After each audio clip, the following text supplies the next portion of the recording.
Eu tenho 52 canais aqui no YouTube onde eu não apareço, onde eles me dão mais resultado financeiro do que os meus próprios canais que eu apareço. E eu tenho um passo a passo onde eu ensino você a fazer isso, que é o YouTube sem aparecer. Toca aqui embaixo para você conhecer esse produto que você vai gostar demais.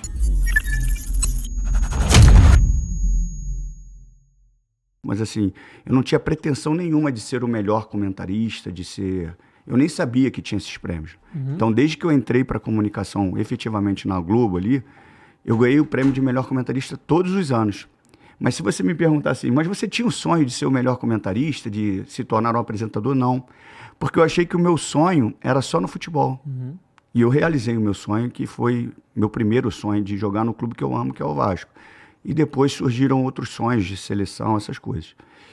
E aí, quando eu vi os comentários, eu pensava assim, cara, a maioria dos comentários, ou dos comentaristas, eles, na realidade, eles falam o que a imagem está mostrando. Ah, chutou a bola, pô, veio o cruzamento. Eu falei, cara, eu tenho que mostrar algo diferente para a galera de casa. E aí, os cursos, eles organizaram as minhas ideias, assim. E aí, eu consegui passar. Por que ele teve a oportunidade de dar o chute? Porque o chute que ele pegou mal na bola, na orelha da bola, passou raspando, todo mundo viu. Eu preciso mostrar para a galera o que fez com que o cara tivesse essa oportunidade. Só que eu usei termos muito acadêmicos. Porque são os termos que não fui eu que inventei. É o que o futebol proporciona hoje, porque o futebol mudou apesar da resistência.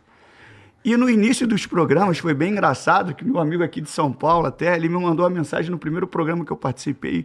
Falou assim, cara, vou ter que jogar na internet para entender o que tu tá falando. Gatilho, pressão pós-perda, transição. Box to box, zona 14? Box to box eu falava pouco. Não usei muito box to box, não. Mas assim, cara, eu falei assim, eu tenho que tirar algumas coisas que os jogadores carregam que são injustas, cara. Como o jogador é burro, o jogador é vagabundo, o jogador é malandro. Eu não sou nada disso. E a maioria não é nada disso. É a minoria. Em todas as áreas é a minoria. A maioria é do bem, a maioria é comprometida, a maioria é esforçada. Então eu tenho que mostrar para essa galera que eu estudei dentro do que eu tinha condição de estudar.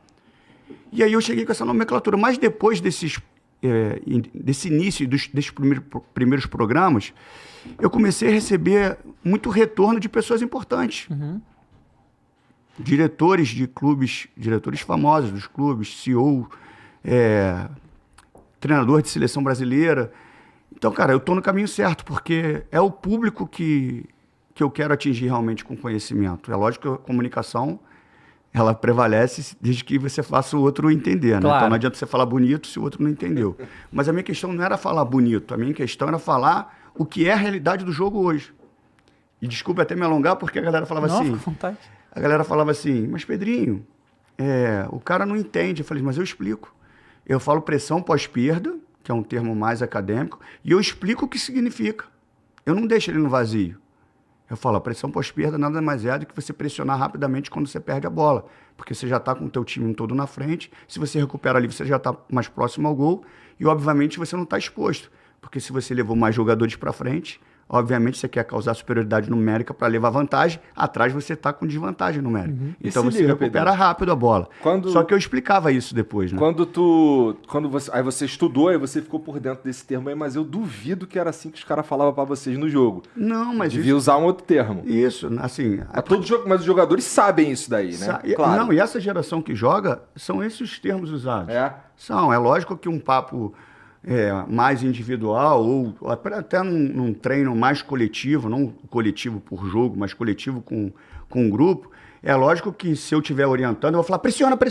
Claro. Mas na minha época, era um pressiona só na voz. Eu não tinha um gatilho. O gatilho é indicação. Por que eu tenho que pressionar? Qual o momento que eu tenho que pressionar?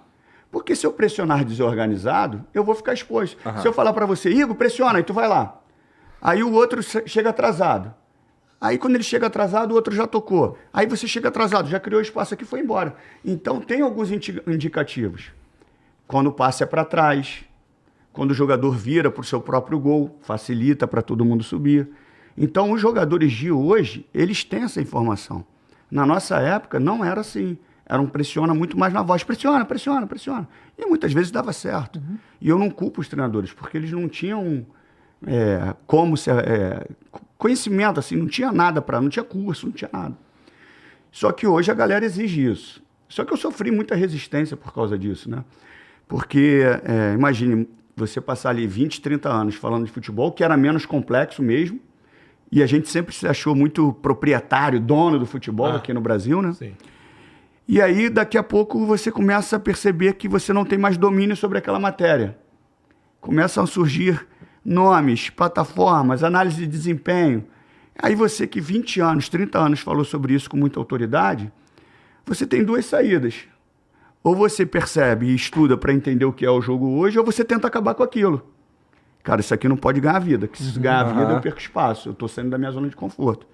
E muita gente saiu da zona de conforto e foi me atacar, injustamente, assim. Entendi. Porque eu não fiz mal a ninguém.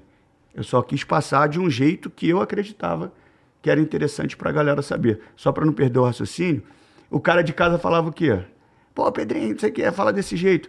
Mas eu queria também tirar ele de uma zona de conforto, porque assim, se eu falar a mesma coisa que os caras falavam nos anos 90, ele vai ficar no mundinho dele, cara. Você tá falando de outro esporte também, eu né? quero Futebol falar dos pra ele, eu 90. quero mexer com a cabeça dele, eu quero irritar ele pra ele falar assim, eu quero entender o que esse cara tá falando.